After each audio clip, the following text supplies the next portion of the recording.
Constipation, कब्ज। Constipation is the mother of disease. जिसका पेट साफ उसके हर रोग माफ। ये बहुत बार हमने सुना होगा। तो आज हम बात करने वाले हैं कॉन्स्टिपेशन पे।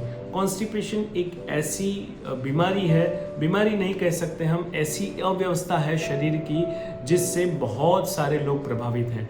आज के समय में हर घर में कॉन्स्टिपेशन है। हर एक व्यक्ति, ज़्यादातर लोग, 90% से भी ज़्यादातर लोग कॉन्स्टिपेशन से पीड़ित हैं। कॉन्स्टिपेशन एक ऐसी परेशानी है कि जो कई लोगों को प्रभावित कर रही है, और कई लोगों को ही नहीं, कई रोगों को भी प्रभावित कर रही है। ज़्यादातर रोगों के रूट कॉज में कॉन्स्टिपेशन को माना गया है। कैंसर तक के रूट कॉज में भी कॉन्स्टिपेशन ही होता है, कब्ज ही होता है। तो क्यों होता है कब्ज? ये बहुत सारे रीज़नों से कब्ज होता है, कॉन्स्टिपेशन होता है। हमारे अगर हम योग्य आहार नहीं लेते हैं, खाने में, फूड में हम फाइबर्स ज़्यादा नहीं लेते हैं तो कॉन्स्टिपेशन होता है। पानी ज़्यादा नहीं पीते हैं तो होता है। नींद अच्छी ना लेने से भी होता है। फिजिकल एक्टिविटी ज़्यादा नहीं करते हैं तो भी होता है। मानसिक तनाव, जी हाँ, मानसिक तनाव ये बहुत बड़ा रीज़न होता है कॉन्स्टिपेशन का। इसके लिए मैं एक एग्जांपल देता हूँ आपको कि मानसिक तनाव कितना हमारे पेट के ऊपर दुष्प्रभाव डालता है। आप प्रयोग करके देख सकते हैं कि टॉयलेट पे बैठे हैं, पेट साफ हो रहा है अच्छी तरह से, लेकिन उसी समय कोई घटना ऐसी होती है या कोई व्यक्ति ऐसी हमें याद आती है कि जो हमारे दिमाग में दिमाग को, हमारे विचारों को कलुषित कर देता है, हमें गुस्सा आ जाता है। ऐसी कोई भी घटना या कोई भी व्यक्ति को याद कर लीजिए आप, तुरंत ही within a fraction of second हमारा पेट साफ होना बंद हो जाएगा। तो सोचिए, सीधा दुष्प्रभाव हमारे पेट के ऊपर पड़ता है, हमारे पाचन पे और हमारे निष्कासन पे, दोनों पे इसका दुष्प्रभाव होता है। तो सोचिए, दिन में हम कितने सारे नेगेटिव विचार करते हैं, कितने सारे ऐसे हमारे आवेग होते हैं कि जिससे हमारे पेट को परेशानी होती होगी। इसके बारे में हम कभी नहीं सोचते, लेकिन हमें सोचना चाहिए। और एक बहुत बड़ा रीज़न है, वो है दवाइयों का उपयोग। आजकल इतनी दवाइयाँ हम खाते हैं और सभी दवाइयों का दुष्प्रभाव हमारे पेट की स्वास्थ्य के ऊपर होता ही है। तो ऐसी बहुत सारे रीजंस हैं। उसको कॉन्स्टिपेशन को कैसे निकाला जाता है? तो कॉन्स्टिपेशन को निकालने के लिए ये सारे जो दुष्प्रभाव करने वाली चीज़ें हैं उन सबको हटा दीजिए, उसके रीजंस को हटा दीजिए। उसके लिए बहुत डिटेल में हमें वीडियो बनाना पड़ेगा। कॉन्स्टिपेशन क्यों होता है उसके लिए भी, और कॉन्स्टिपेशन कैसे निकाल सकते हैं उसके लिए भी बहुत सारे वीडियोस मैं बनाने वाला हूं।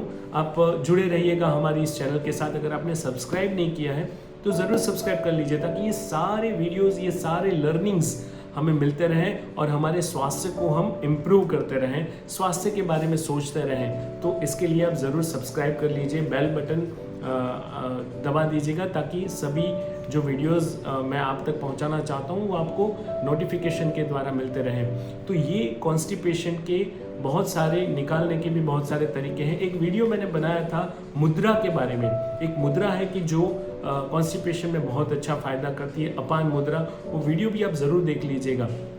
लेकिन आज मैं जो बात करने वाला हूँ आपके साथ, वो एक हैबिट के बारे में है, एक आदत के बारे में। हमारा पूरा जीवन छोटी छोटी आदतों से बना हुआ है। छोटी छोटी आदतें ही हमारा चरित्र निर्माण करती हैं, और छोटी छोटी आदतें ही हमारा स्वास्थ्य निर्माण करती है। सोचिए, हर रोज़ हम अगर एक्सरसाइज करते हैं, बस 10-15 मिनट भी शरीर के लिए निकालते हैं, तो हमारा ब्लड सर्कुलेशन रेगुलर रहता है और उससे हमारा बॉडी स्वस्थ रहता है। उसी तरह से हम खाने में भी छोटी छोटी आदतें डाल दें। हम श्लोक बोल के, प्रार्थना करके, खाने को याद करके, थैंक यू बोल के अगर खाना खाएं तो उससे भी बहुत बड़ा चेंज हो जाता है हमारे जीवन में। तो ऐसे छोटी छोटी आदतों से ही हमारे ये पूरा जीवन बना हुआ है, और हमारी पूरा स्वास्थ्य भी छोटी छोटी आदतों से बना हुआ है, और हमारे रोग भी हमारी छोटी छोटी आदतों से ही आते हैं। रोग लाना कोई इजी बात नहीं है। हमें बहुत सारे स्वास्थ्य के नियमों का उल्लंघन करना होता है, और वो उल्लंघन भी 1-2 बार कर लिया तो नहीं चलता है। हमें रोज़ रेगुलरली ऐसे जो रोग लाने वाले छोटी छोटी आदतें हैं उसे हमें रेगुलरली फॉलो करना होता है, तब जाके हमारे शरीर में रोग आता है। हमारी इम्यूनिटी को तोड़ के वो रोग हमारे शरीर में प्रवेश करता है।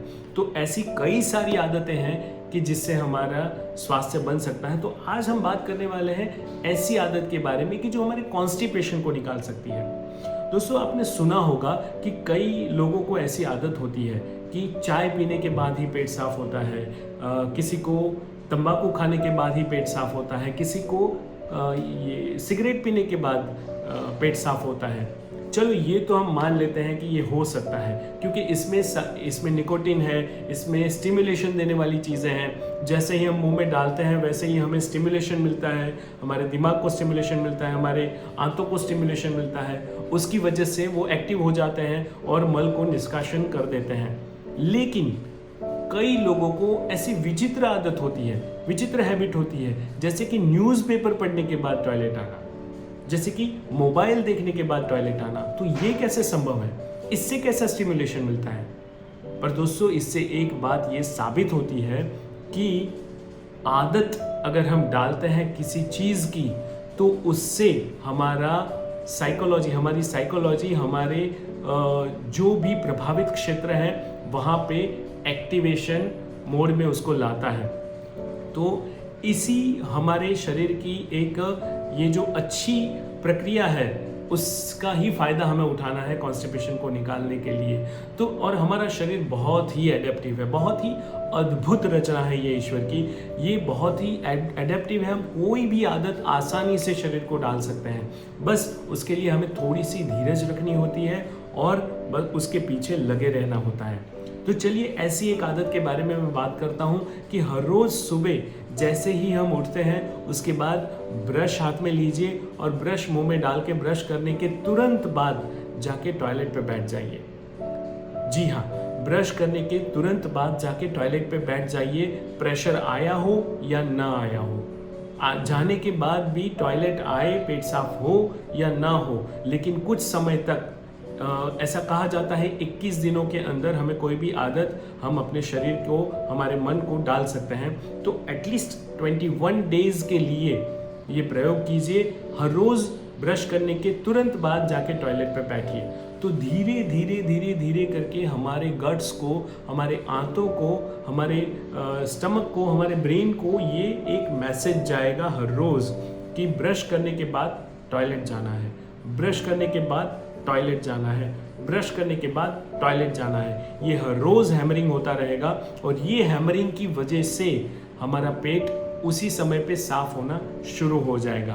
और ब्रश करने के तुरंत बाद करने का ये भी एक रीज़न है कि कहीं भी हम बाहर जाते हैं, कहीं कोई प्रसंग में जाते हैं, कोई फंक्शन में जाते हैं, तो उस समय उठने के तुरंत बाद की अगर हम ये आदत रखते हैं तो कई बार टॉयलेट हमें खाली ना मिले तो परेशानी हो जाती है। कहीं हम ट्रैवल कर रहे होते हैं तब भी ये परेशानी होती है। तो अगर हम ब्रश करने के बाद की आदत डालते हैं तो ये इजी पड़ जाता है। हम ब्रश नहीं करते हैं तब तक वो प्रेशर नहीं आता है। ये अनुभव सिद्ध ज्ञान बता रहा हूँ। इतने सालों की मेहनत में बहुत सारे पेशेंटों को ये बता चुका हूँ और बहुत सारे लोगों ने ट्राई करके मुझे बताया भी है कि कितना अच्छा रिजल्ट मिल रहा है। आप भी इस हैबिट को ट्राई कीजिए और बराबर से इसको फॉलो करने के बाद इस वीडियो पे आके मुझे रिप्लाई दीजिए, कमेंट करके मुझे बताइए कि कैसा लगा आपको। क्या आपके गट्स ने आपको सुना, क्या आपके तंत्र ने, आपके शरीर ने आपको फॉलो किया और इसकी आदत आपको पड़ी कि नहीं, और उसका कैसा प्रभाव आपके स्वास्थ्य के ऊपर पड़ा, तो ज़रूर मुझे बताइएगा और हमसे जुड़े रहिएगा। ये पूरा वीडियो सुनने के लिए बहुत बहुत धन्यवाद। आपके स्वास्थ्य को ईश्वर हमें, आपके शरीर को ईश्वर हमेशा स्वस्थ रखे, ऐसी शुभकामना के साथ बहुत बहुत धन्यवाद।